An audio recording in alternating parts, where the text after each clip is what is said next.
And tell us what you've been getting up to over the last couple of months since you were on. Well, as you recall, since the last stream that we had, then we have FS Expo. So I went to FS Expo and then came back, and we expanded a bit the team with between 8 to 10 people. I opened 5 positions, but the overwhelming applications that I had was just incredible. And there were a lot of pilots actually joining, requesting to join the team after we showed the product on your stream. And lots of them had experience on either the type or the engine type.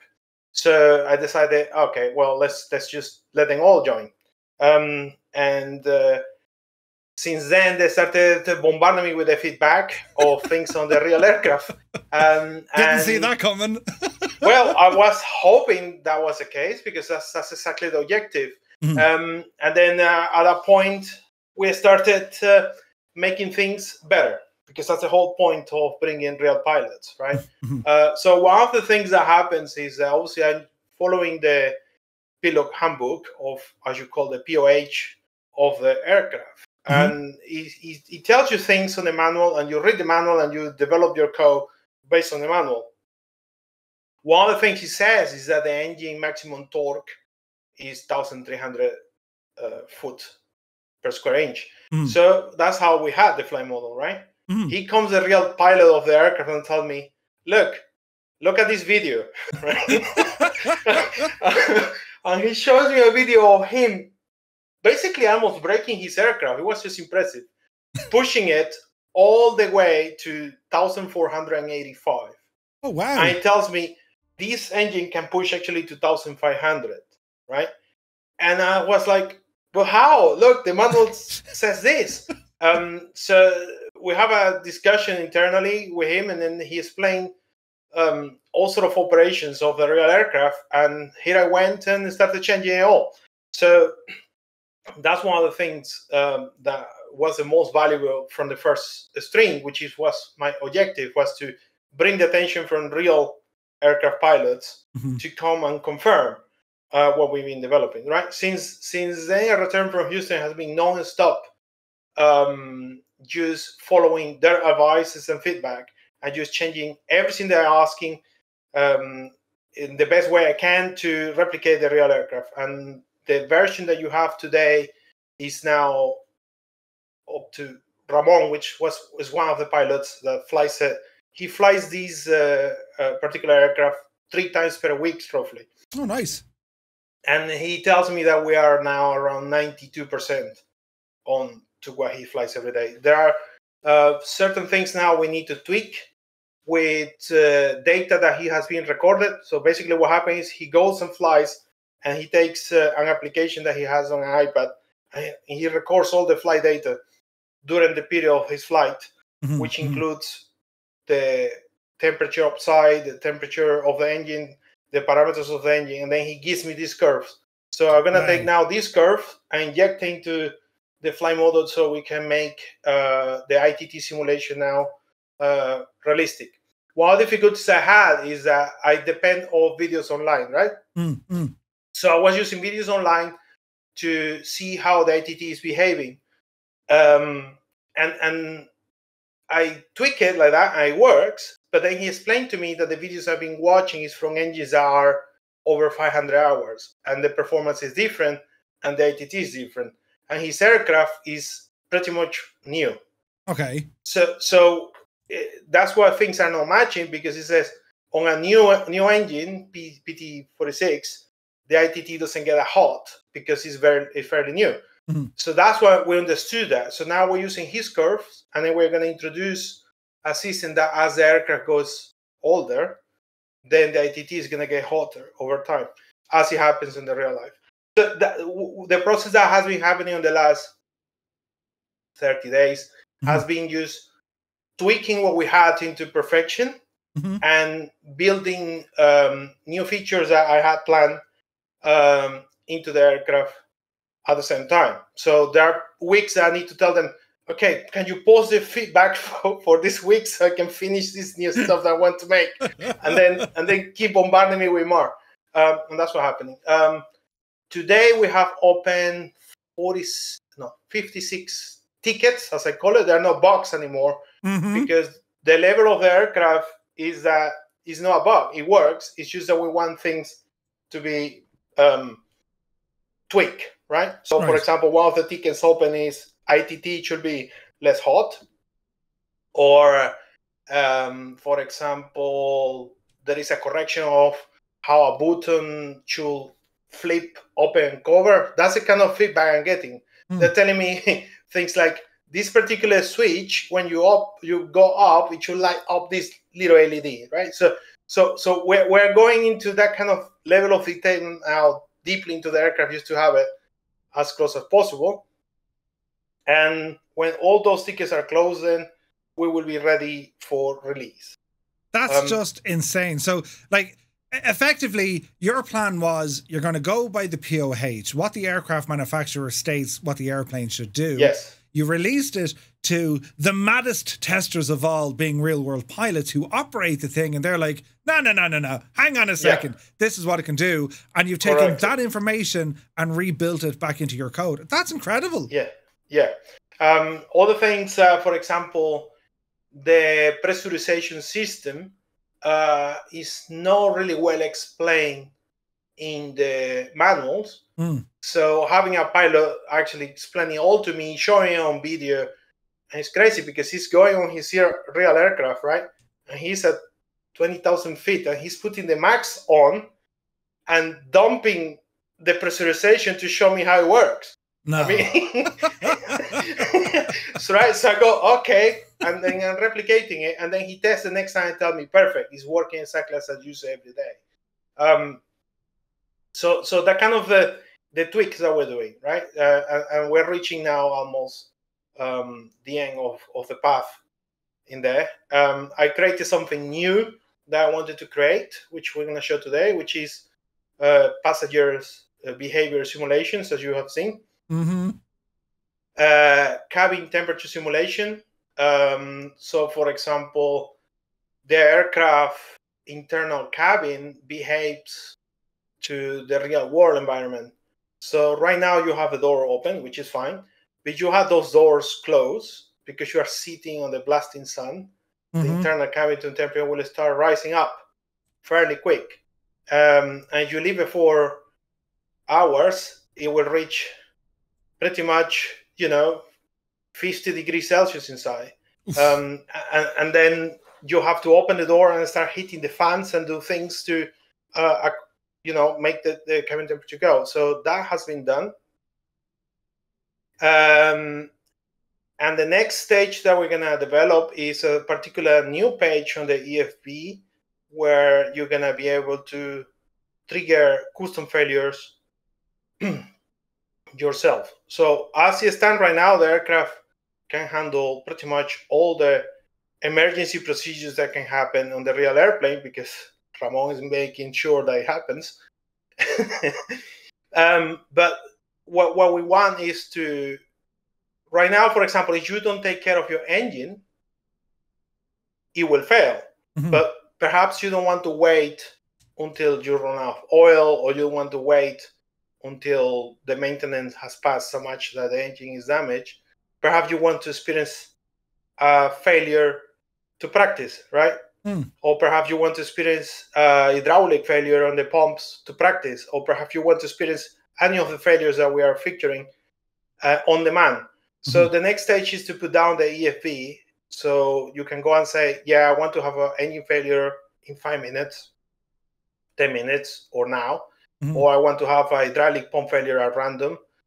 Please handle it for me. Or I want to experience a beer strike when I land into my airport. That kind of situations that you can do. So you will have two ways to experience failures on the aircraft. Realistic, which is they will come when they're supposed to happen. Or you can say, no, I want to have it now. Okay, 29 degrees. Okay, there you go. Right, so now that is hot. And if you open the door, you will see that it will start relieve the heat a little bit because you put it really hot, right? Nice. So it's increasing right now because you have the door open and we don't have aircon on or anything on. The climate control is all real per the aircraft. So if you turn on the aircon with the engine off, what happens is obviously the compressor is not activated because the compressor has a belt that's attached to the engine. So you will get use the fan, but you don't get any cooling coming out of there. Oh, wow. Right? The real system is a little bit complex on the aircraft and have been all simulated per real schematics, which is you have to manage the temperature by combining cool air and hot air. So basically, the bleed of the engine will give you the hot air, and the aircon will give you the cool air. So it's not like a car that you can say, set it to 20 degrees and it does it all automatic. You have to manage it, right? So when you're a hot day like this, Ramon flies like that because he's in Brazil. So what happened is he says, I open the door and I hit the fans, so start cooling down a little bit. When the passengers board, I start the engine and hit the aircon at maximum with the bleed off, because if I leave the bleed on, heat will come from the engine, and then what happens, I don't get any cooling. And all that is simulated, right? So basically, he leaves aircon on, bleed off, and when he starts climbing, what happens is the external temperature start dropping, so it start getting very cold inside. And then you turn off the aircon now, and you open the bleed, and you regulate the bleed by a control that we're going to show the people. And with that amount of heat, you are regulating the temperature. Now, this is telling you that you don't have passengers on board, of course. When we have passengers on board and you are at that temperature, they're going to complain because it's very hot, right? And they're going to be very unhappy about it. Okay, so did you prepare a sim brief plan? I have one here. Okay, so go to grown ups first. Yeah. Okay, and let's explain this a little bit. So the way that the grown ups operates is it allows you to set, if you want, the passengers manually, right? And you have to wait to load into the aircraft. You can load instantaneous, or you can load real time. If we say real time, a car will come to bring the passengers, and a fuel truck will come to fuel the aircraft. If you are in a hurry and you just want to fly, you could click load instant and then skip all that, right? So what we're going to do is we're going to connect the GPU so the folks can see the GPU. Okay. You see the GPU in there? Yeah.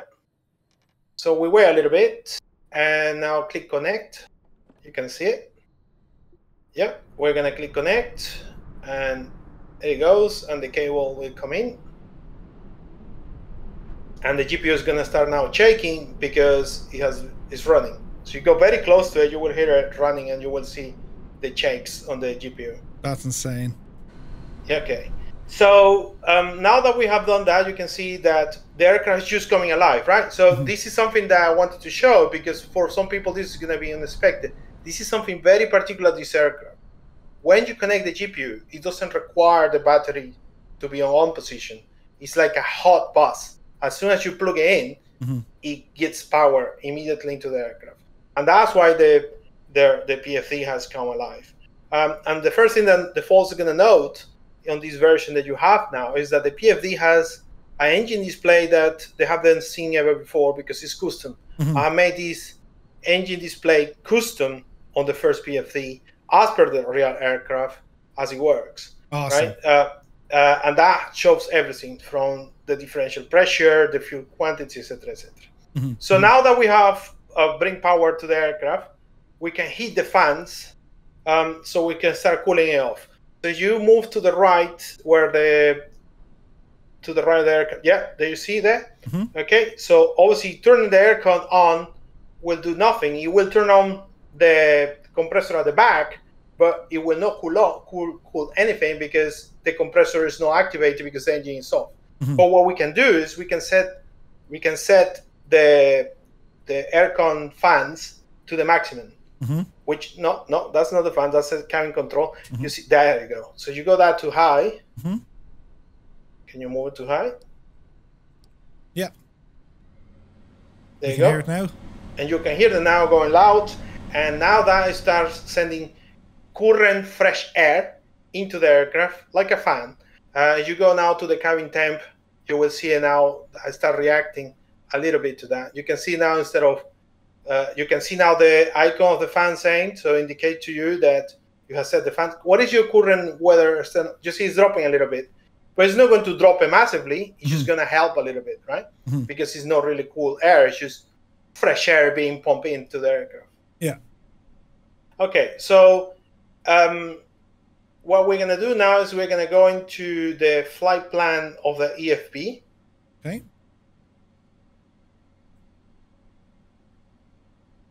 Okay.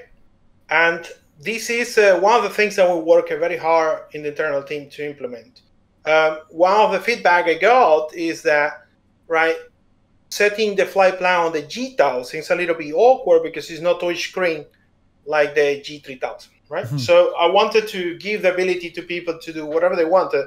So you could do it manually, but instead you can click import. So you click, those buttons are disabled until you import, right? So when you click import, look at that. What has happened is now you have grabbed your flight plan from SimBrief entirely. Not only everything is ready, it has put the flight plan automatically for you on the G1000. Nice. So you go to the PFD right now, and we click the flight plan button, you will see it there. Wow, look at that. It's all there for you, right? That's awesome. It hasn't put for you the departure, the arrival of the runway, because that's the job of the pilot, depending on your clearance, right? But all the waypoints are already set for you, okay? If you decide that the plan is invalid and you want to do something else, you can go and change it on SimBrief and click re-import, and it resyncs it again, okay? That's so handy. And you can do that as well in flight. It will give you a warning, explaining to you that it's going to reset the flight for you, but it will send it again, and it will try to start your leg from the closest position where you are, and then you carry on, which is very useful when you're doing streams and you just join late, right? You have a SimBrief plan that somebody has shared, you go there, you go flying on the air, and you click import, and you are off to go to catch with everybody else, okay? So now if we click on departure, we can see all the data, NOTAMs, and everything, runway information from the airport that you are, and everything related to the NOTAMs and information of the airport. So basically, the EFE has been designed with EFR in mind. And the objective of creating this EFP technology, all the code that we put there for months, is because this is going to be used for the entire fleet that we're going to build now in the future. Nice. Right? So it's one of the reasons that this project has taken a little bit long, because I'm building a lot of technology that's going to be used for the next aircraft that are coming. The next one, as you know, is the Phenom 300E. And now it's an assurance that's going to come with charts and all things you need, right? If you can click now on OFP, for example, and we can see in there, you can scroll with your mouse in that particular, because they asked me to do that. You can see the full OFP report as you click and drag. Should work. There you go. It is the same report that you will have in SimBrief, all directly on your aircraft, so you don't have to, go anywhere else. You have it all there. And you have the arrival. You have weather information as well. You can do your meteo searches, and you can do everything you want from the EFB. It's very responsive. That's what I love. I mean, this tablet, it's very responsive. There's no lag. There's no delay. I mean, you literally click and drag, and you're in control of it. It's really done well. Yeah. This is one of the things that I was hearing feedback from comparison with other EFBs, and I wanted to be sure that we could deliver something which is in expectation of what customers want, right? Okay, so on the weather tab, obviously we can see on the left, we can see the current weather information, and you click on there, you can search yourself. There you go, enter, done. Okay, so you can see how responsive as well. It's fast, quick, and it all works. And you can like I type that in with my own keyboard rather than the end screen, so that's handy as well. Yeah. That's awesome. And it's instant look. That's cool, man. Yeah. So I think it's time to call the passengers, and then while we can call the passengers now on this. Okay. You can see now the data is there, right? So that's the next step. So what happened is I read the information that SimBrief is saying about your flight, that you have 3 passengers. So it's the pilot plus 3 people, right? And the information is there, your cargo is there, and the fuel that you need, according with SimBrief, is already loaded. So it's doing the load weight balance directly from SimBrief, and it puts it into reading this. it from SimBrief, and now awesome. it's giving you on the left the opportunity to do a change if you want. Sure. Right? Maybe you don't want all your passengers like this. You want them in a different position or something. But that's the data that SimBrief is saying that your flight should be. Now, if we click on load real time, so here we go. So what's happening now is that we're calling a fuel truck because you need more fuel. And a fuel truck is now being called to come and fuel your aircraft. And that fuel truck is going to arrive, it's going to park at the back of your aircraft, and it's going to connect everything. Okay, so the fuel truck is very close apparently. So that gives you some sort of just as a point of order is needed here. I was on to you last night saying, Jesus, Raul, it's taken 25 minutes for the fuel truck to get here, and you're like, Murph, find the fuel truck and spawn in closer to it. So if you're far away from an FBO or where that fuel truck is at an airport, your wait could be 20 minutes until that truck gets there. Like, it's incredible. But that's how it works in real life. If we go external view, maybe we could catch it. Where is it? But you will see it moving, and it's gonna follow the taxi points available on the airport. There he is. He's playing chicken. He's going the long way around. Well, he's on the way. It depends on the aircraft layout, right? So it's finding what is the taxi point available for him to reach to you, and that's what he's doing. Now. Now that fuel truck, there you go, is now turning. It will find your way to you, and same thing with the passengers when it's time for them to come up. Hello there. Real life, this is what happened. You request a fuel truck, and it could take ages, right? Obviously, we try to do a little bit faster, but it's coming. Now, this will work on any airport. It doesn't matter if the airport is encrypted. It doesn't matter if the airport is based, whatever. It's using new APIs that Sobo gave us to read the data of the airport. And it just goes. People might know the developer from AIGM, K. He helped me to build this because he knows a lot about AI, and then he gave me some initial code to move the trucks around, and I use that as a base to build it all. So thank you very much, guys. You're listening, or you listen to the streaming later. That's awesome. Okay, so that fuel truck is coming. While the fuel truck is coming, it's going to do its thing. Let's go and see charts. Okay. Okay, so you can go now to your side section, and you can see that it's taking that from SimBrief as well, and it knows your destination and everything, right? So in there now, you can see all the charts available for you, ground charts, etc., clear any. There you go. There are the charts. You can pin the charts. That's the aircraft there. So, yeah, you have the automatic mode, dark mode, or day mode. Normally leave it automatic. Yeah. I love that, man. That's awesome.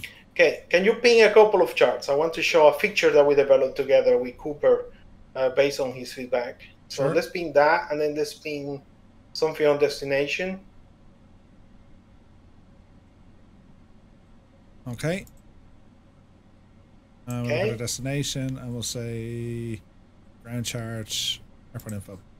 Okay, so I favorited 3 of those. Okay, so if we now go back, you see that they're pinned there directly for you, so you don't have to search for them. They're just there. That's right, number 1. Handy. That is so handy. Number 2, right? Let's do this, right? So pick the first from PHOG. Pick the first chart. Yeah. I want you to drag and zoom where to the position that you would like to have that particular chart. So let's say that you're interested on the RAM cargo, right? So you will go there, and then you will go a full zoom in there. As in zoom in on the chart? Yeah. No, on the controls. There you go. Zooming all the way that you need to read something. Okay? Okay. Now switch to another chart. Let's say that you need to check something on your other airport. Yeah? Hello there. Oh, look at that. It zoomed out. Okay. Hold on. Now zoom in to another place that you're interested on this chart, for example. Okay. Now switch back to the first. What happens is going to remember what you did. That's insane. So it puts it where you had it. And if you go back to the other, it puts it back where it was. Dude. That's amazing. Okay? And the idea with this is that you are setting up your charts the way you need them, and the system remembers. So when you flip them, it knows. Okay. So, and you can see it scrolls it for you automatically, and you leave it there again, and then you switch to another. Yeah, and then you come back. It's trying to scroll it for you. Okay, and you come back. It just puts it. That's so handy. Yeah. Okay. So this is the kind of things that we do in the alpha stages and beta stages of development. I sit with the guys and say, what you would like to see? What is it that you hate the most of X? What is the thing that you love the most of X? Okay, okay, the truck has arrived and it's gonna start doing things. Okay, so we can click on route as well if you want. Okay, so then you have a full map and you have layers. Of course, you have all the Navichart layers and things, and you can switch between them. You have a normal, you have the others, so it's all available for you. So you have a full EFR interaction with the system. And it's just to say, to get these features, a Navigraph subscription is required. Yes, yes, obviously. You can link down the settings, and it does a QR code like any other linkage. That's awesome. Yeah. Now you go back to ground ops. Let's see how things are. Okay, so fuel is connecting the hose. Yes, so let's go up Psi and C. Can I connect one of the hoses? Oh, there should be. There you go. Look at that for timing. Yeah, so the whole thing. So this is the entire simulation is everything on this product. I want people to feel they are a real pilot sitting behind this thing. They have to manage their fuel, they have to manage their flight plan, they have to manage everything. But if you don't want to, you don't have to. You can click load instant and go and fly and then have fun, right? So we're trying to hit the market in a way that you can do what you want. You can disable the failures, you can enable the failures, you can enjoy this and feel like you're doing stuff. Now it's going to connect the host to the other wing. And that way you can become what you want. You can start simple, then you can go complex and complex and complex into the aircraft, because everything is optional, basically, right? Nothing is forced on you. There you go. I love that. It's cool, isn't it? Oh my God, doing this was a nightmare. You can ask the beaters later, my God. That's awesome. I love it. It's the little things, like they seem so basic and simple, but you add enough of them together, man alive, that's amazing. Yeah. Okay, so if we go back into the EFV, you can see the fuel going up because it's filling it up. You see that on the left? You see the bar on the left? Yeah. On the left, you see the green bar? Because it's fueling that one. Also, there you go. And stuff. Now, let's say that you don't want to wait for all this. You can see I put a button on the right that says skip. Yes. So basically, if you hit it, it will fill up and then send the truck away, right? But if you let it go, then it will complete, and it will disconnect the hoses, and then you hear the truck going back and then getting out, and then the passengers will come through. So it said passengers were waiting at the FBO. Now they're boarding the vehicle. I mean, this is exciting. Yeah. Are they good looking? Well, at this point in time, I didn't build 3D passengers because I know that this is a feature that we can implement on 2024. Yeah. So basically, it's no point for me wasting time and resources doing that. I'd rather build other things, right? Like the full cabin simulation or stuff like that. And then what will happen is on the next version of simulator, we just use the resources there and then link it, and we can do more advanced stuff in the meantime. It's just I have to use my energy on the right time and the right places and right resources, right, and doing the planning, because otherwise you get. I have so much passion for simulation that if I focus on something, I will go down that rabbit hole, and then who knows. Okay, so there must be a car now somewhere on the airport. Let's have a look. Let's have a look. Oh, the truck is gone. There goes the truck. Yeah. So the car, there's the car, but he's going to go down the long way. But that's our car. There you go. And you can see it's following the taxi point. So it depends on the airport on what way. Depends on the airport. And in certain circumstances, they just come very quick because they're next to you. Certain circumstances, you can say 5 minutes because you have to drive around and then come to them. No Skoda, Raul. No Skoda. Not yet. We will add more. Don't worry. I'm sure that a lot of people are going to ask for a lot of cars and this and that. So they'll be demanding a Skoda, I'd say, because they're so popular. You know, they will demanding all sort of things. I'm sure. But come here, like it's. You're not just going to be sitting there saying our passengers are here in 1 minute. I mean, you're going to be scuttling about getting the rest of the aircraft ready, and that's what I love about it. Yes, exactly. So can we have a look now at the cabin temperature while that's running? So, oh yeah, because they're going to be, 26.8 degrees and falling. But you can see that our fan has helped a little bit to drop that, and because we have the door open, it has helped. Yeah. Then they're going to be very happy when they arrive about this, but nevertheless, we have done our best, right? It's better than 39. So, but then when we go, then obviously we will make it cool, and then it will be much better. Okay. Now all those circuit breakers, they are all coded and they're all working. And believe me, Ramon has been trying every single one of them, and they all work and they all do something. And we will demonstrate this on flight, doing things to it. Right. We will break things so people can see. Right. So, for example, if you see there is one there that says fuel level sensor. It's in the other, yeah. Yeah. Fuel pump, fuel level sensor. It's on the left side, yeah. I think it's somewhere there. Those are the lights. It must be there because I remember. Yeah, there you go. It's on the second row on the left panel, second row, far right. Right field. Yeah, I got you there. Sorry. Yeah. Okay, so you unplug that one and have a look on the PFV. You will lose data about that fuel tank. Fuel quantity. Yeah, it's actually dropping. What?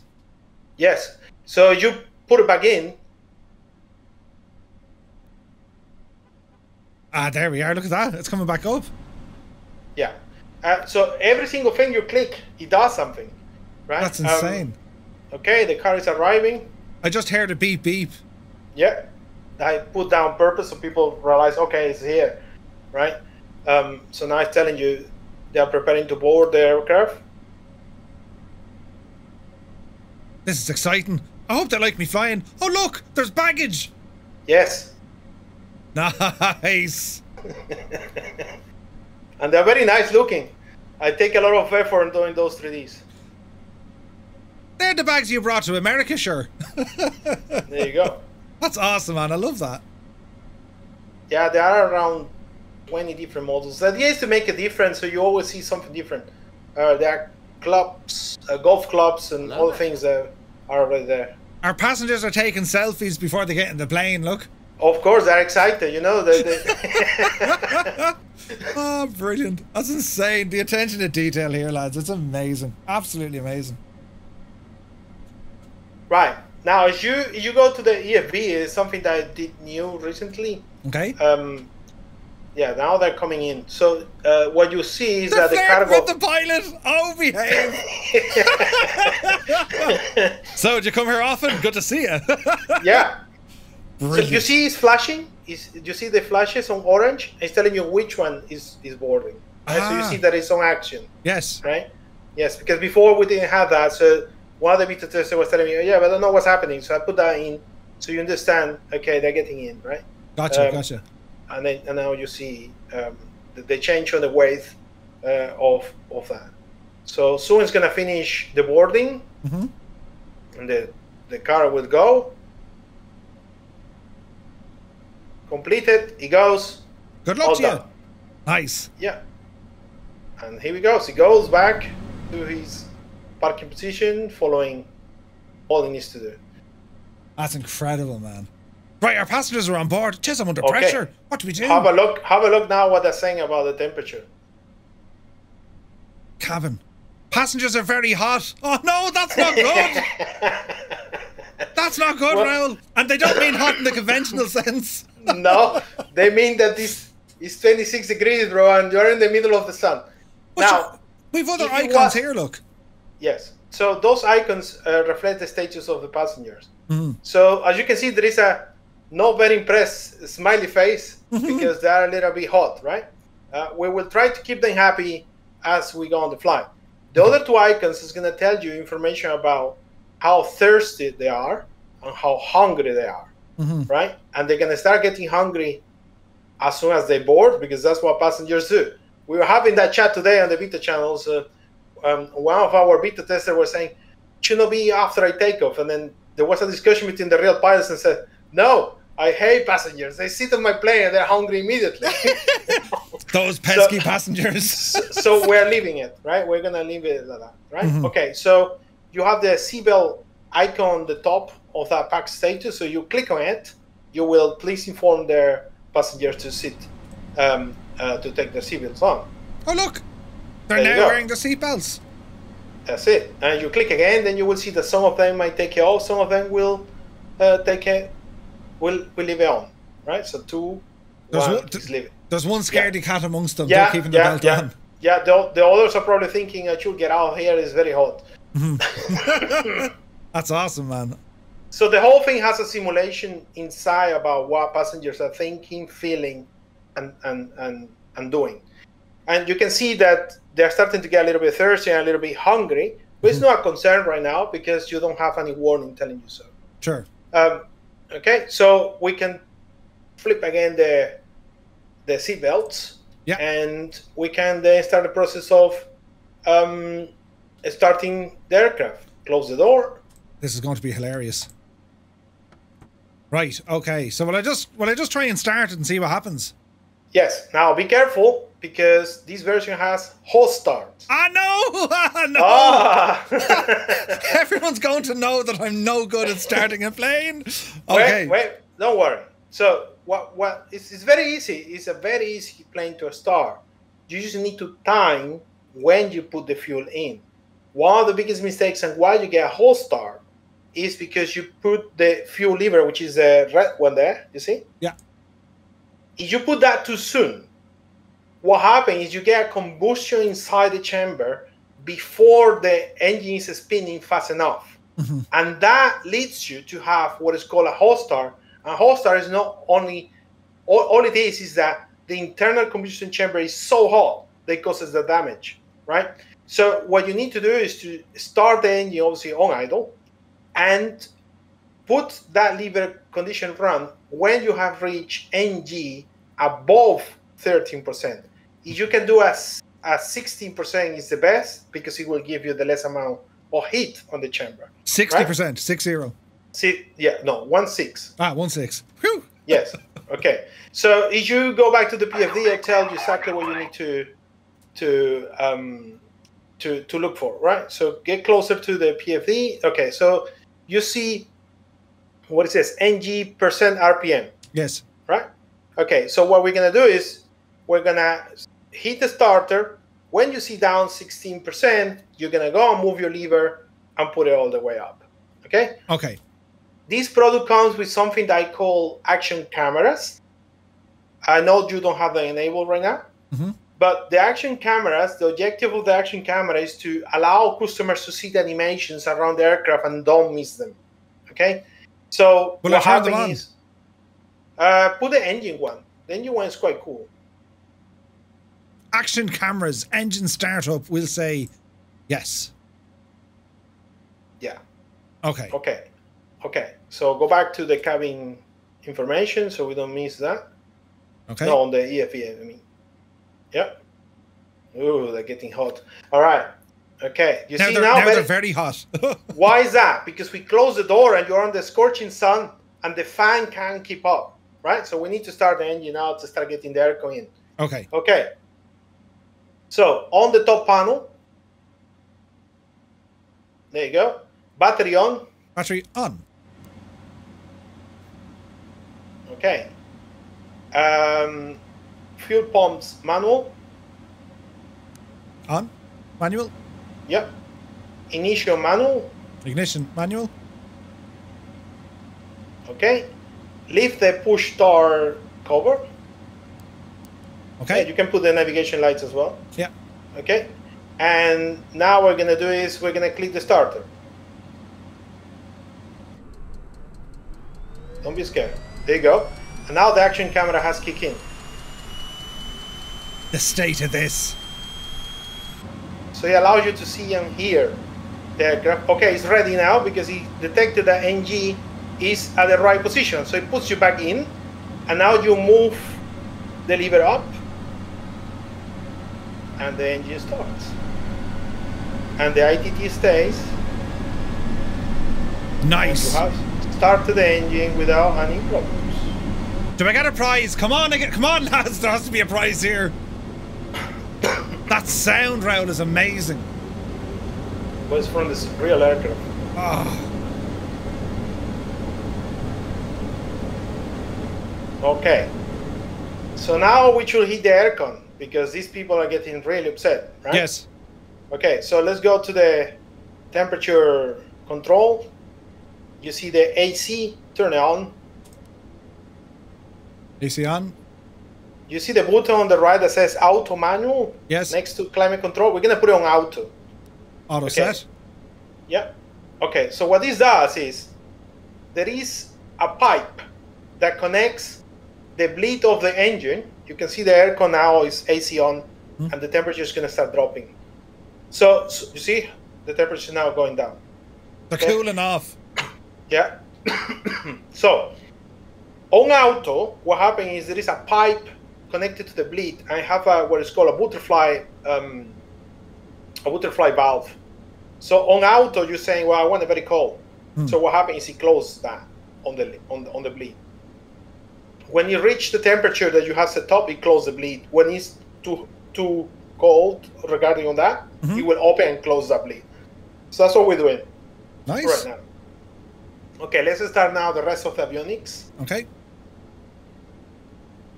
So on top, now we go avionics. Generator Yep. and alternator. Yep. Okay. And ignition, you want it on auto, Yeah. and for pumps auto. Okay. You hear the sounds changing when you do this because Yeah. the igniter goes, everything goes. Right, you click that now, and look what is going to happen. Oh wow. The ACAS is absolutely custom as well in there. Dude, that's right? awesome. And this is the full ACAS that you have on the real aircraft as well. This That's is all amazing. done. Okay. So we are ready to taxi. So Right. now at this stage, you can, as a pilot, then set your runway, your departure, everything you want. I don't know how you want to. If you click, can you click on the map on the MFD so people see the? Well, you have the map there, so the flight plan should be there. If you zoom out, you should see it. There you go. All loaded for you. I love Okay. that. That's awesome. Yeah. So at this point in time, then I suggest you do what you want to do. Hold on. We need to set the destination airport altitude. Okay. So the cabin pressurization is all developed custom as well. Okay. So therefore, the way it works is if you go into the PFD, there is a button that says a reference, timer and reference. Yes. Next to item. You click there. The minimums, you should set it as per your chart of the destination airport requirements, right?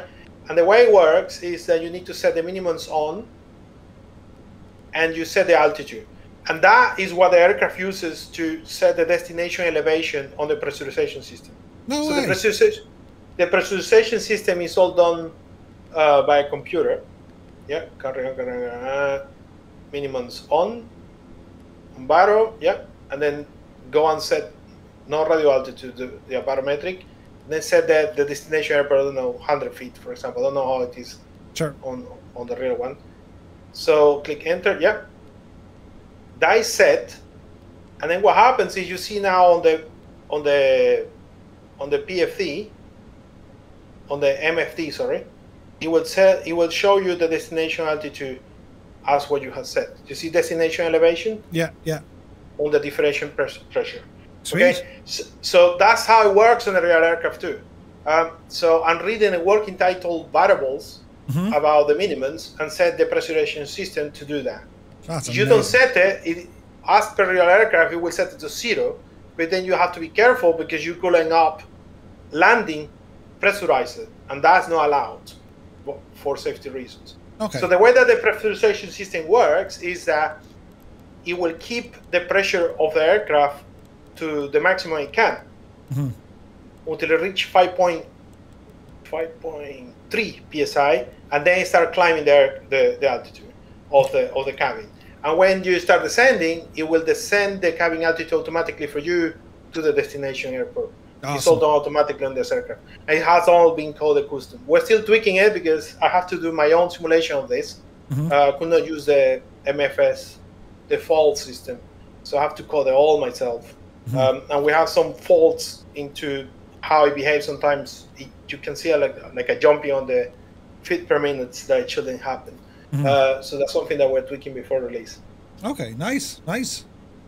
Okay, so we're ready to taxi and take off, and the passengers are getting now happy because we have a smiley face. Yes, because now it's not hot. Great success. But they're starting to get hungry and thirsty, so we better get on the air so we can keep them happy. Okay, right. I'll start doing the thing. Peter heat on, Donny stall. Let me see. Strobes now landing. Taxi light comes on. And we're okay here. Right, okay. So park and brake coming off. And we'll ramble out. And let's see what's going to happen here. Remember that this aircraft is recommended to taxi on Beta. Beta is fully supported. Yeah, you have the chocks on, so it will not go. It's all right. We'll edit this part out. Right, all is well here, lads. All is well here. Right, so we're going to go ramble down this way. Yeah. On the normal circumstances, you should taxi on Beta. Okay. So you don't use the brakes too much. If you have the systems all set to realistic, and you don't taxi on Beta, what will happen is that your brakes is going to consume super fast and get hot. Oh, wow. Right? And that's simulated. Nice. Okay. The real instructions is to put your lever on Beta until you stabilize your taxi speed. It's all simulated. So you will, yeah, there you go. And you can see the casting telling you, okay, you are on Beta, right? And then that will slow down the taxi speed naturally rather than using the brakes. And that's how you regulate your taxi speed. That's awesome. That is awesome. So that's how you're supposed to do it realistic, obviously. Most pilots are taking off with no flaps, but you can take with flaps 10. Yeah. It's out of habit. Yeah. And, you know, there's a good chance I'll crash on takeoff. So now you can see how it's taxiing nicely, right? Because you put it on Beta. So it's not going massively fast. One of the problems with this aircraft is that it has a high RPM, right? So when you are taxiing, the propellers are like 1,200 on idle. So it goes fast when you're taxiing. That's incredible, man. It's incredible. And that's why you have to use the Beta range. It's so nice. The sounds are insanely good. And everything reacts. When we land, we will do a couple of things on the sound so people can see how everything is integrated. Like we're gonna pop out the circuit breakers of the PFDs and MFDs, and you're gonna hear how the fans goes off on the sound as well because you're pulling the circuit breakers out. Nice. So if you guys are wondering, the scenery that we're using here today for our backdrop, this is from Builds, and it's the new Honolulu, and spectacular. Now I've just flight traffic here, so we'll see what happens here. We're going first. You can go back. Right, let me see. We're walking, we're talking, and we are squawking. So we'll just jump out ahead of this guy here and see what happens, right? So I'm going to take off and I'll fly runway heading, and sure, listen, we'll see what happens. Now I will turn up the sound so you guys can hear them, alright? Okay, now be very careful on your takeoff because this aircraft is very easy to over torque. Very easy. Okay, so what we want is to put the torque at 1,250. So if you go all the way in with your throttle, what was going to happen is going to reach 1,500 because that's how it does it. The real aircraft. And I have a video to prove it. However, which was one of the most shocking things when he showed me, you are only allowed to push the engine to 1,500 plus for 1-2 seconds. Oh wow! If you do more than that, you damage the engine, right? So he did it to demonstrate it to me, and I could not believe what he has done, right? But nevertheless, what we're gonna do is we're gonna push the lever slowly forward until you reach 1,250, and then you go and proceed to take off. Okay. Now, in terms of a takeoff configuration, is there a way to check that, or are you just going by your pitch trim kind of nose down? Okay. It depends on the weight. So yeah, you are on the good range. Now, what you need to do now is to adjust your rudder trim. You see on the MFD that you have a rudder trim, yes, and it has like a green spot, right? That's indication how it's supposed to be for takeoff. So you have to put right rudder onto the green area. Okay. That's it. Good. You have to set now your pumps to your fuel pumps to manual and your ignition to manual. Okay. And that should clear the CAS that is saying takeoff config. Has it? Yeah, it just says, yeah, it's gone from there, yeah. Correct. So now you're ready for takeoff. If we didn't need that and you push the lever, you're going to get an alarm saying you're not having the right configuration. It'll be shouting at us. Right, okay, yeah. So I've only one more thing to do that I could make everything explode. So let's go for takeoff and see what happens. Yep. A bit of sounds in here now, lads, for the engines, and let's start moving.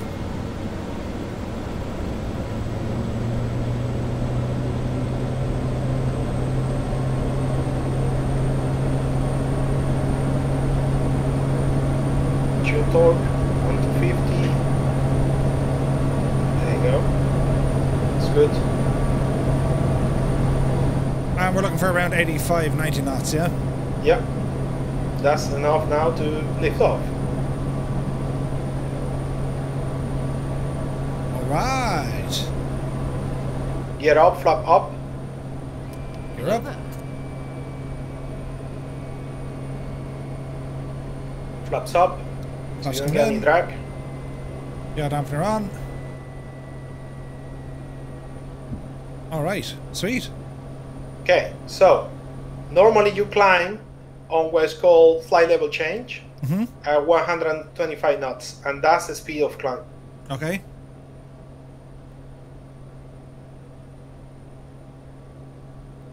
You need to set the altitude. Have you set it? How high are you gonna fly to? We're only going up to 3.5. So what was this?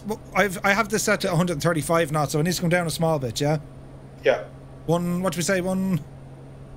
Yeah, it's okay. You're okay then if you're gonna go very little fly, which is fine. Yeah.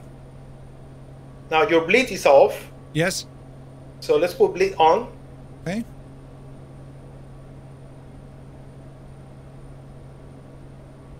Forgot that. All the way in. Okay. All the way. Yeah, all the way. Okay, and you see leave it there. You see ECS. ECS put it to normal. Normal set. That's the pressurization system. Yeah, that's it. So now the pressurization will stop climbing the cabin because you are too low. There Gotcha. Okay. It's all done. So is it possible to go to 10,000? I want to demonstrate the pressurization system. Go to 12,000. You can. 12,000 feet, and me passengers are going berserk because they're getting hungry, they're getting thirsty, and they're very cold. Oh yes, because you left the aircon on and the external temperature is cold. Yes. Right? So what we're gonna do now is go to the temperature control system. Yes. We're gonna turn off the aircon off. Aircon off. The fans off. You don't need them. Yeah. The fans in the boot. That's it. And you see on the climate control, we're going to put it around the middle. Up you go, you devil. Into the middle it is. Roughly there, yeah.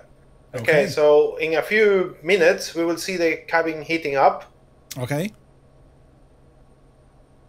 There you go. You see? Okay. So the system have opened the full butterfly bleed because he noticed that the cabin is incredible cold and it's trying to reach the temperature that we set, which is around 22, 23 degrees. you can see the status is now starting to change. Sweet. Okay. But what we're going to do is we're going to depressurize the cabin on purpose. Right.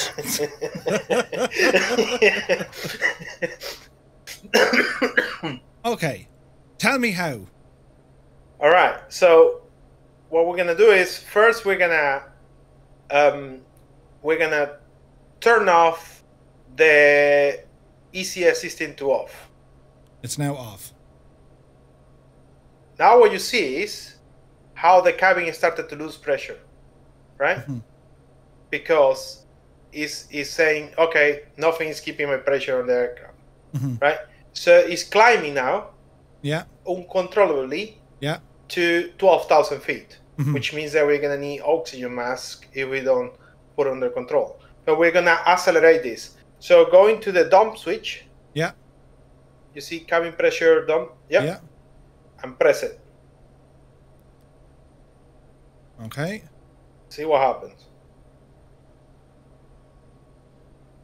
Oh, yeah. Cabin altitude above 10,000. Oh, my God. Cabin altitude. Oh, my God. All sort of things are happening. So now we're going to turn off the dump switch. Okay. And what happens, you see something that says emergency cabin pressurization on. Okay? Yeah. On the CAS. No, don't turn it. Don't turn it. Have a look at the CAS alert system. Emergency bleed on, yeah. You see? Okay, so this aircraft is fitted with a feature that in the case that the pilot forgets to set that switch, mm-hmm. right, to keep the pressurization, to keep the pressurization, it drops the cabin from 12,000 feet all mm-hmm. the way below 10,000, and it's giving you alerts, right? So you as a pilot should kind of see, okay, I have a problem with my pressurization because the emergency bleed is on, mm-hmm. and the aircraft is trying to pressurize the cabin back to 10,000 feet, right? Which is what it's doing right now. So it's dropping it. It's going below 12,000, below 10,000. It will pressurize it back again. That's amazing. But if you forget to set it on, mm-hmm. again, it will go up again. So it goes in this cycle where the cabin pressure goes up and down, ups and down. But basically, what it's doing is preventing the passenger from dying from lack of pressurization. That's insane. That has been all done as per real aircraft. Mm-hmm, mm-hmm. You see now it's going up again, right? Yeah. Let it go, so people see the cycle. This happens on the real plane. That's incredible. It's exactly how it works, right? So now it's gonna give you the alert again at 12,000, and then do it again, right? So now what we're gonna do is we're gonna put it back to normal. Okay. The cabin pressure. Set to normal. And there you go. Awesome. It's just starting to pressurize again back mm-hmm. the aircraft. So that shows just another part of the deep system that we have developed. That's incredible. I haven't seen that done to that level before. That's awesome. Pretty much everything you see is custom, man. It's a lot of stuff that I found that I could not do it with the default Microsoft Flight Simulator code, so I have to code it all myself. And yes, this works on Xbox or any platform that gets deployed with Microsoft. That's awesome. I love that. All right. So let's give these passengers some food. Okay. Oh, look what happened. Because we depressurize the cabin, we lose temperature. That is simulated as well. Ah, that's insane. That's awesome.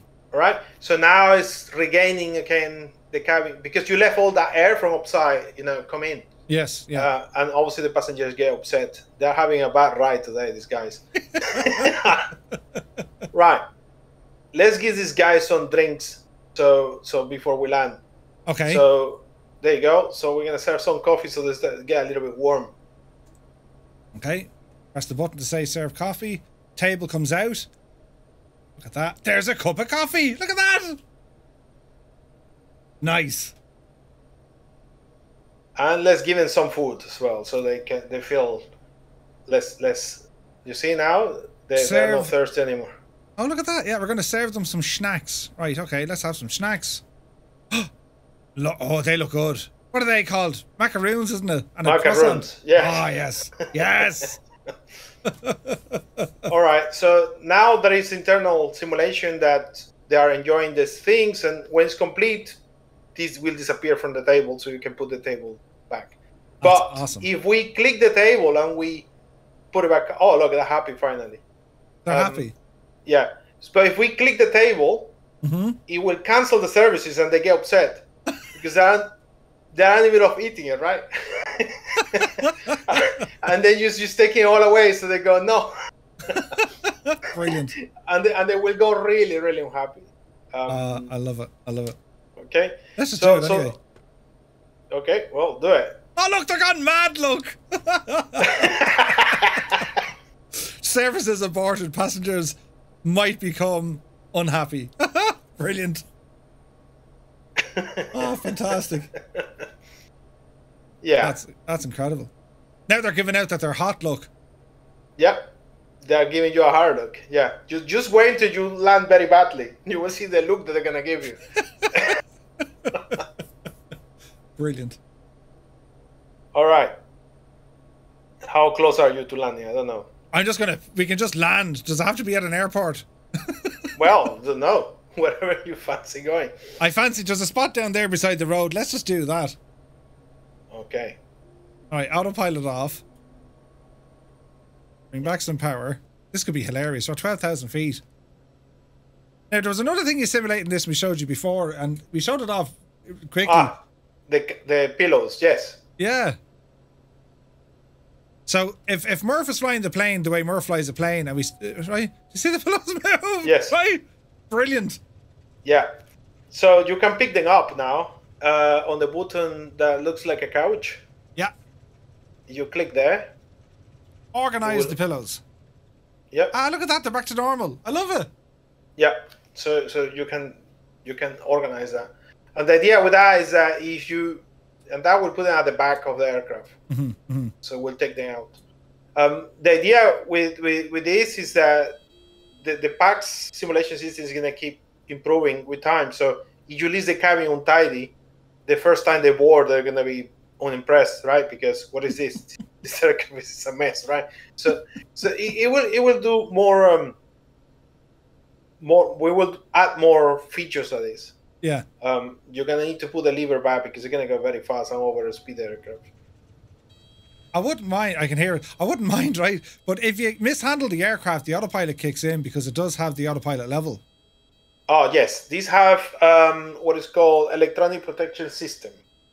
Okay, so the electronic protection system on this aircraft will prevent you from underspeeding it, overspeeding it, overbanking it, overpitching it, and that kind of thing.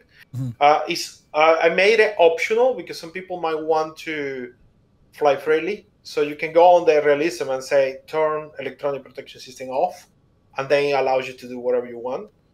Not recommended. It's not at aircraft that is supposed to be doing spins, but in there it's gonna kick in soon. You overbank it, obviously.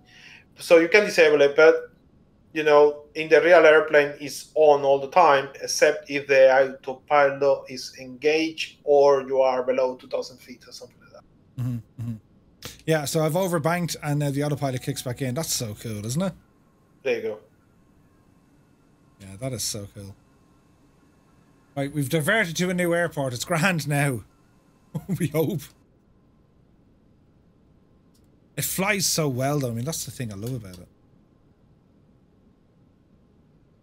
Right, so we're going to try and land this as quickly as we can, right? Flaps are down. Rid of the yaw dampener. So if you land very hard, what happens is the aircraft measures your G-force when you're landing. Okay? Ah, sure. We'll do that. So it will take an effect of the status of how the happiness of their passengers is. Yes. If you land very harsh, obviously it's going to tell you they're not going to fly with you ever again. If you land very good, then they get happy and then say, very good landing, and give you points to make them feel better. The passenger systems is just a way to give you an immersion. If you make them unhappy or angry, it's not going to have any penalty on your logbook or anything, right? It's just to give you a flavor of something happening on the cabin, and then something to to do when you're flying and manage temperature, etc., etc. For example, you are dropping and going to land, and you have the blade system on, and you haven't put the aircon back on. So what's going to happen is it's going to get hot again.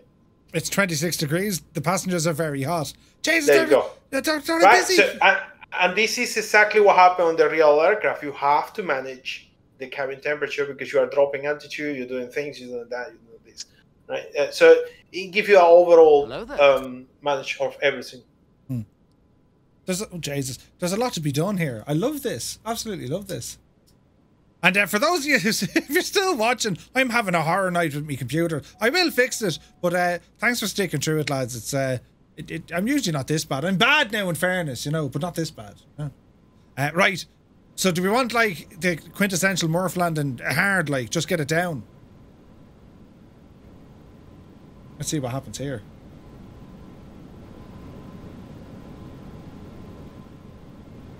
How hard is it? Can we break it?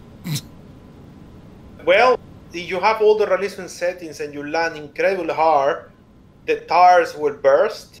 What? And then what will happen is you will feel a bear to the left or the right, depending on which tire you bursted. And in those circumstances, you're going to bear off the wrong way. Plus, passengers get really upset. 231. We can do better. Hang on a second. Where are you, Divil? Hang on now. Will I sideways as well? Look.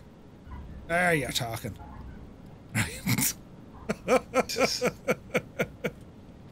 I hear there's something wrong. It's after recording me first little touchdown. I just see them here. Unless they're being sarcastic. Great landing. But it's probably because the second time. Yeah, it's probably taken. Yeah, it's the first landing. So if you plant it, they'll give out to you. But they think that was a great landing. But then again, what do they know? No, it's because you did a bounce, and then the second one wasn't that hard. Yeah. But the first one also was. Yeah. See, it's great landing. Don't mind the pillows. We'll fix them. Okay, so at this stage we're on the ground, and we've made it to the wrong airport. Yeah, great success. Yes. So in the future, obviously, I'm gonna measure that you actually go to the right airport.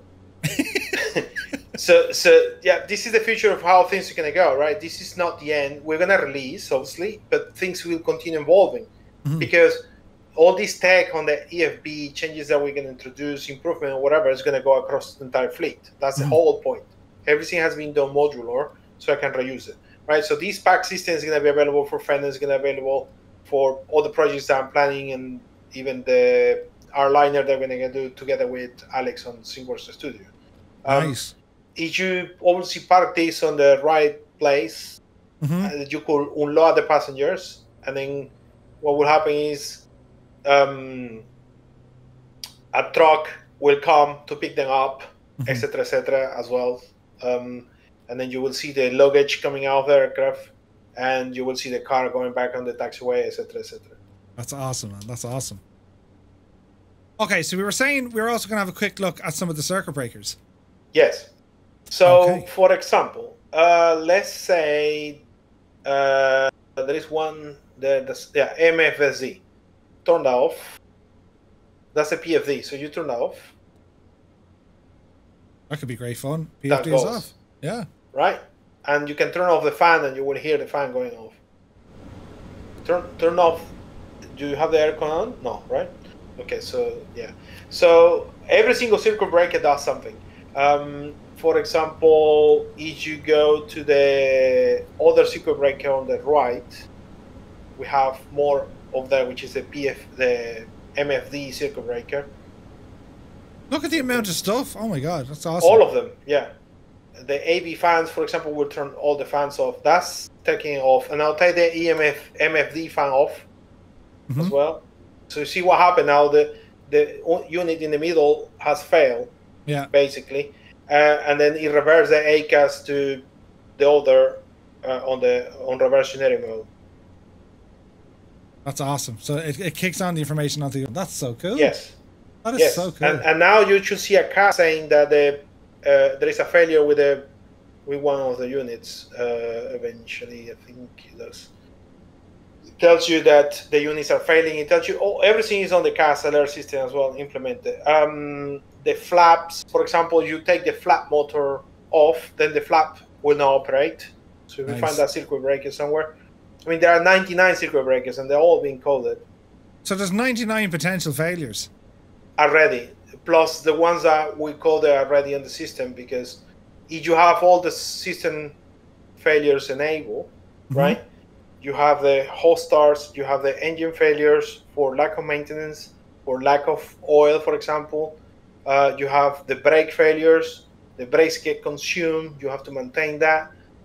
You have the failures of all the bolts and things on the aircraft. For example, okay, take the pitot hits circuit breakers. That's a good example. Ice protection, pitot heat. Okay. Take both out. Yeah. And then go on the top panel and try to put them on.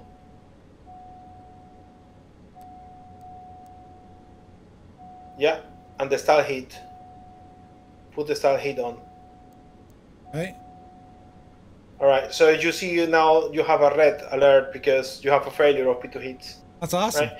Okay. So now the aircraft by itself, what will happen is you have an electrical system all coded to the real one. Right? It has the same map, electrical map. If you are not managing your maintenance of the battery or other components that we're putting in, what will happen is you're going to have those circuit breakers start popping out. Oh, wow. Right? So what happens is you get a full electrical problem on the aircraft while you're flying, and you hear tick, tick, tick, tick. What is this? And it's one of the circuit breakers going wrong. And the relative CAS alerts will be all displayed on the unit, right?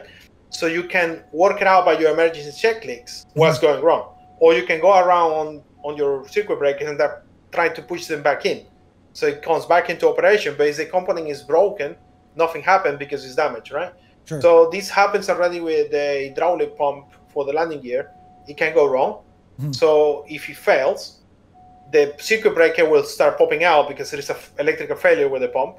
You keep popping in to try to operate the pump, but it doesn't, and you will need to land with the emergency gear lever, which is there next to the yoke you see on red. And that operates already. So you pull it down, and then you will lift up the cover, and then you put it down, out. That's it. That's and awesome. then that releases the hydraulic on the gear, and then they will come down by gravity. That's so cool.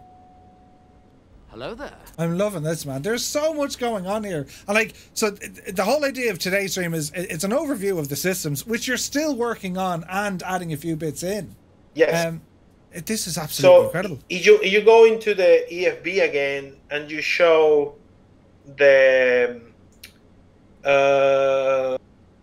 okay, let's turn off the engine. I want to show something as well, right? Because the ITT of the engine will remain hot, and you cannot restart the engine quickly. You have to do what is called a dry run, right? So to turn off the engine, just pull the lever down. Yeah. Let me fix this other one first. My OCD. Right. Okay. Okay.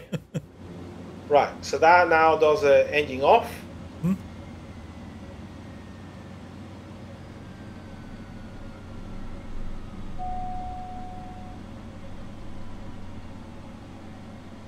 Going to the full shoot down. Okay. Okay. So as you can see, ATT is staying at 280 something, right? Yes. You can see that it's not coming back to zero. If you attempted to start the engine right now, you will hot start it. Oh, nice. Because on this engine you cannot start unless it's below 150. It's a safe. 140, 150 is a safety. You can see the propeller still spinning because I did the simulation as well as per video. So the propeller keeps spinning for 30 seconds or something after shoot down. So that's what we're doing there. Right. So in order to do another start, you have two options now. Either you do a dry run, which means that you're going to risk draining your battery a little bit, or you wait around half an hour until the temperature drops down by itself. Nice. All that is simulated, right? So we can do a dry run, which is very simple. You leave the fuel pumps off, everything off, right? So fuel pump off, yeah. We want to turn off everything as lights and everything to not drain the battery. So we want to turn that off, yeah, off, off, off, off, off, off. We want the generator alternator off, and we want the avionics off. Okay. Yeah. Avionics off, still on? Okay, good. Right, so now obviously these things that you are finished, but it's not. So now what we're gonna do is we're gonna see on the top there is a button that says manual. Yeah. You see that? So we're gonna do a manual mode. Start mode manual. Yeah. Push that one that says, yeah, that one. Yeah. Push it. Okay, so now it's in. So what it means is the starter will run only while you're pushing the starter. Gotcha. Okay. Okay, so what we're gonna do now is this. When you push the starter, what happens is the starter starts spinning the engine and opens the air intake into the engine. And that air intake by itself cools down the engine. This is what's called a dry run. So basically what we're gonna do is we're gonna cool off the engine manually. So you see it's 210 degrees, I believe. Yeah. Must be stable now. Okay, so push it and keep it push. You have to push the starter and leave it in, which will disable the camera for this, because then obviously this happened. It'll still jump us back in though, I think. Yeah. Yeah, it should. Okay, so now you can see that the temperature should start dropping. Yeah, down to 200 now. Yeah, so this is a dry run. This is what real pilots do if they are in a hot scenario and they don't want to wait an hour. Yeah. Right? They will run this for 20, 30 seconds, and it will cool off the engine to a level that then is safe to start. But the disadvantage is that your voltage of the battery is going to drop. Yes. Right? So if you have a very old battery, what will happen is you could end up in a situation that now you don't have enough battery to do a safe start. Right? So it's a gamble. When the battery is new, you can do this safely like this, and then do another start. Okay? And so when I pressed in that starter as well, all the lighting and screens dip, as in they. Yes. You can see the draw of power. Exactly. Nice. You can. Okay, now the start to stop, and we went to ITT 171, so we're still not safe to start. If we attempt to start, it's very likely we could go over 1,000. Right. So now you will need to either do a second dry run after 20 seconds, or you just wait now 20 minutes or so, and then you are safe to start. Nice. Right? So all that is simulated, which is quite cool. That's deadly. Love that. Love that. What other thing we could check? Yes. Now that engine is off, can you go to the tablet? And let's go to maintenance. Yes. Okay. All right. So in here you can see different dots. And this is the same concept that we have on the Sting S4, where you could touch parts to perform different maintenance, right? So right now we have this amount, but we are adding around 10 more dots. 10 more. Before release, which is the igniter, the starter, the ignition, what's the other one? I need to find the list. The guys did me like a long list, right? So the whole thing is that we're gonna add more there related to this particular aircraft.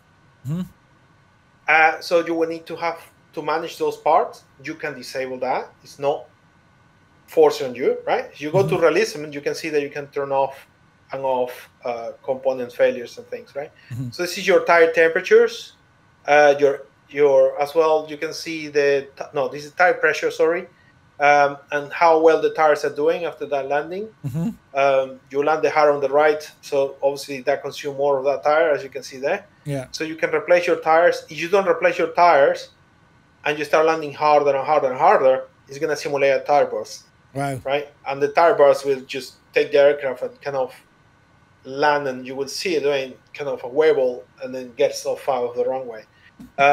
If you don't handle your tire temperatures, you will see the same kind of problem. If it's overinflated and you land too hard, obviously you're risking to burst. Yeah. That's all in place. Your brakes, if you click on the other dots on the other wheel, The brakes. Just where am I looking here? Here. That's no the other one. Yeah. You click there. Yeah. It opens another component. Oh, look at that. Okay, so these are the brake pads, right? And the brake pads are simulated as well. Now, if you don't change your brakes and you land, you're gonna need to put the reverser very hard because it doesn't brake. You just lose the brakes, and you feel the fading of the brakes and it doesn't respond. The bulbs on the wing, those bulbs and lights will just burn, and then with time, and then you have to replace all the snap bulbs. It will stop working. So we added more. So if you click on the battery, which is in the middle of the aircraft, not on the middles, like near to the windshield, yeah, right. So the battery is taking hours, right? And you can recharge it, you can replace it, you can do multiple things with it. As the battery gets older, close to the 200 hours, if you don't take care of it, then you're going to have a full system failure on the aircraft with everything. Wow. Where you're going to see random circuits, random, and literally it's random, I cannot tell you which one, will start saying, oh, I have a problem, right? And same thing is your generator fails. That's another component we added, generator and alternator. The alternator is attached to the engine, so it runs on a belt, but it runs on a standby. So normally if your alternator fails, the generator will kick in. So if you don't follow the checklist where it says turn generator, turn alternator, and the alternator fails and your generator is off, you're going to have all the circuits popping in and out because you don't have enough load to handle each of the amps. That's and awesome. Each of the amps on these circuits is set as per the map of the thing that I have on the Piper. So now the next hurdle, a lot of people are saying, okay, when you're gonna release? We're not that far. We have done pretty much all the hard job, right? People need to understand what has been happening on M500. M500 is a project that I want to define the future of FSReborn. That's what it is, okay?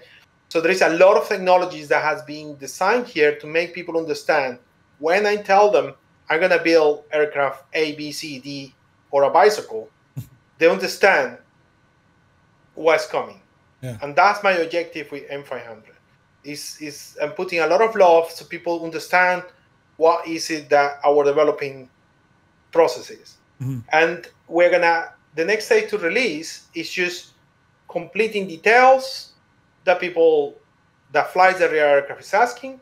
Add a new page where you can trigger these failures on demand, because right now that will happen because your component is failing due to lack of maintenance, bad usage, or because it's too old, right? Yeah. But the next page is going to allow you to trigger them immediately, so you don't have to wait, basically. After that, we're pretty much ready for release. When? I'm not going to tell people when, because I don't know what feedback of the real pilot is going to come with those failures and tell me, well, it should fail this way. And I don't want to deliver a product that doesn't do what it does, right? I know there are a lot of questions going to come after saying, can you add this type of failure? I'm an advocate of immersion. So if there is no a failure that I can simulate physically on the scene that you really experience it in a way that you see it happening, I don't implement it. Right? I rather ask a software to give me the capacity to do so. So, for example, when I'm telling you that you're going to have electrical failures, you see the circuits going off, and you see something. When I'm telling you that the engine is broken, you can't start the engine, right? When I tell you that the landing gear is not working, you can't drop the landing gear. For me, a failure has to be something that is represented in there, and you are physically able to see it and experience it on the forces of your aircraft. I'm not going to put an alert saying this failed and nothing happened. I mean, for me, that is lame, right? So I'm not going to do it that way. I do failures that I can represent. For example, someone asked me, can you do a failure on the inverter of the aircraft? I said, yes, I can. How it fails. So they explained to me how it fails, and we can do it. And the way that happens is the inverter on this aircraft converts the voltage from the 28 volts that it has, all that kind of things, into the right voltage for certain area of the aircraft. For example, the USB ports are 12 volts. And these LEDs that you see all over the circuit breakers that allows the pilot to see things clearly at night, they're running at a different voltage, which is 12 volts. So when the inverter job is to convert the voltage from high voltage to that low voltage. So what happens when the inverter fails is that everything goes off. Wow, nice. Because it burns, and we can simulate that. So it goes in, right? They asked me, can you do an alternative failure? Yes, I can, because I can simulate that.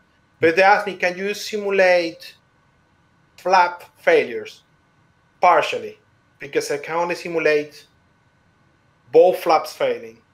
I cannot simulate asymmetric flap failure, right? So we're going to simulate flap failures, but it will be symmetric because there is a limitation of what you can do on the SDK.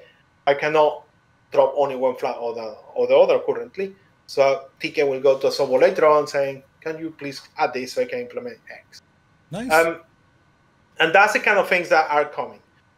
So for those people asking, when's the release date? I don't want to give a date because in my view, it's better to give the product as it should behave with all the features that I had planned when I started the project. So the expectations are set correctly for the customers, right? When they ask, can you implement X, Y, or C? All those feedbacks are always taken into consideration. I never say no directly. I ask kind of questions, or if I see, well, that function is already in a different matter, I suggest that way could be implemented. And if they're happy with that, then it stays like that. If I see that should be implemented, then we schedule it.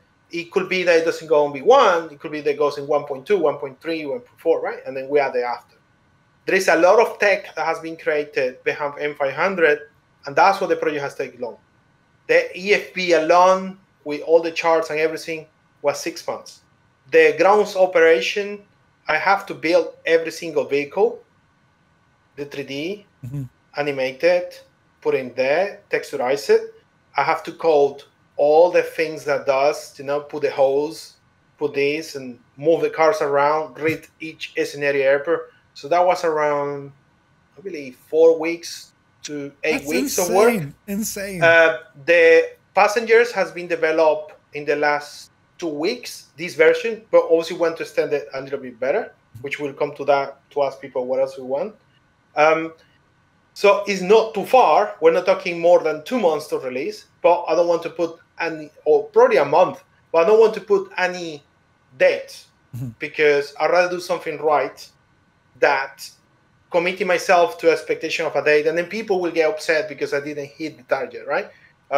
The target here, guys, is you guys getting a product that, number one, is priced correctly for the market size that we see on Microsoft Flight Simulator, right? People see messages saying, I can't believe you're selling this for $32. Well, for me, this is what it costs. Because this is something that I want everyone to experience. If I go for a price of $60, $50, number one, this is a turboprop, right? It's not an airliner. And those are prices of airliner in my view. So you have to price something not only because the features inside, it's as well because what sort of product it is, right?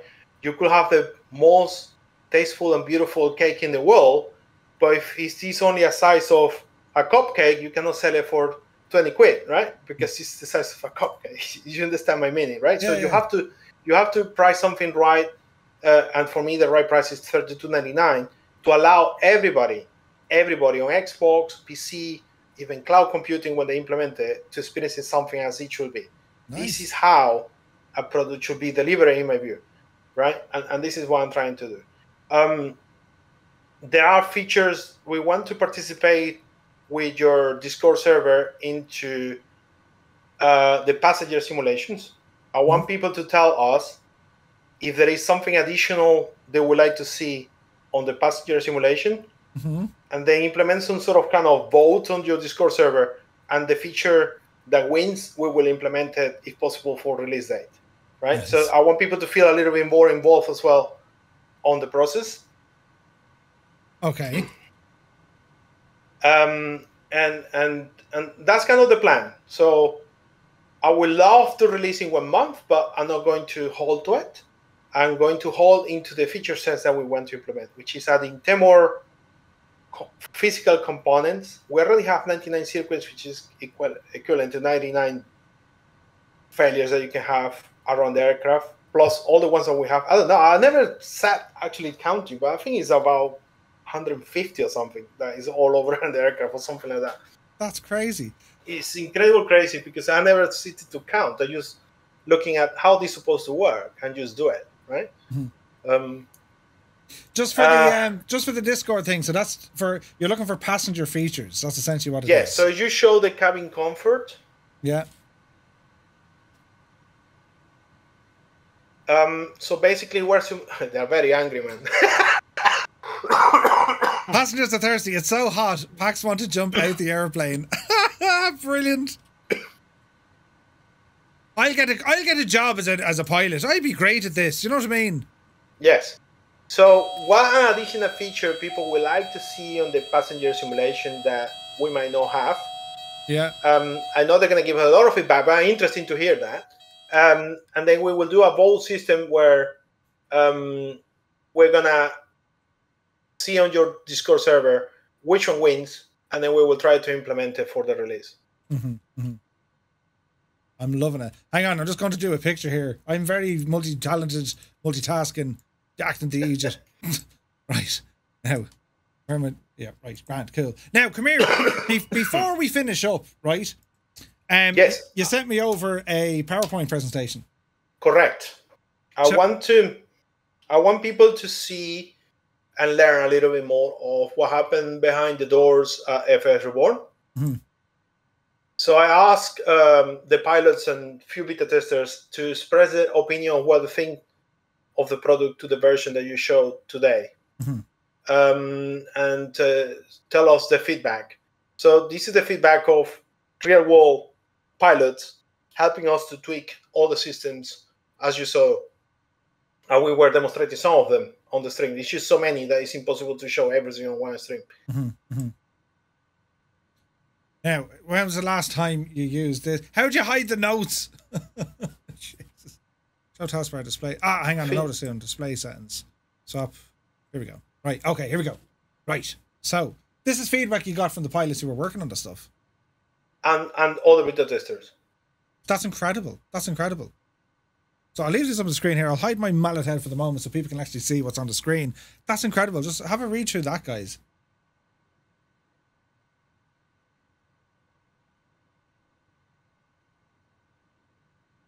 110%. That's amazing, isn't it?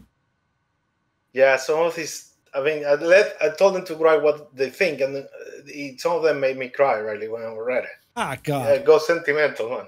Ah, Jesus. That's amazing. So I don't think it'll pick up audio, but the pictures paint 1,000 words. So I think everyone can see what that is, yeah? So look, look at that. It's a full breakdown of the screens. I like that. We shall leave it there, but thank you very, very much indeed for sharing so much with us tonight. Yes. And it's been incredible, man. And we have that... For the chat, please, a round of applause to all the beta testers. They've been just incredible good at testing this thing for you. Some of them have booked like 50 hours in a week sometimes, just testing for everybody. So they do deserve what they deserve. Deserve a round of applause from everybody, man. And thank you to all of you. It's just incredible on behalf of my family and everyone on the flight sim community. Thank you so much for all the tests you do daily. It's awesome, dude. It's really, really awesome. Raul, nothing but absolute, incredible, massive success. And come here, you know, we'll find you on the beach, you know, when you have the millions and billions later on. No. Right, you know. I know. If I was doing this for the money, I would have released it without any cabin. Don't know anyone who would do something like that at all. Right? But listen, it's been an absolute pleasure. Thank you very, very much indeed. We will be catching up with you hopefully in the next couple of weeks when we're, you know, cutting the next stage. And dude, thank you so much.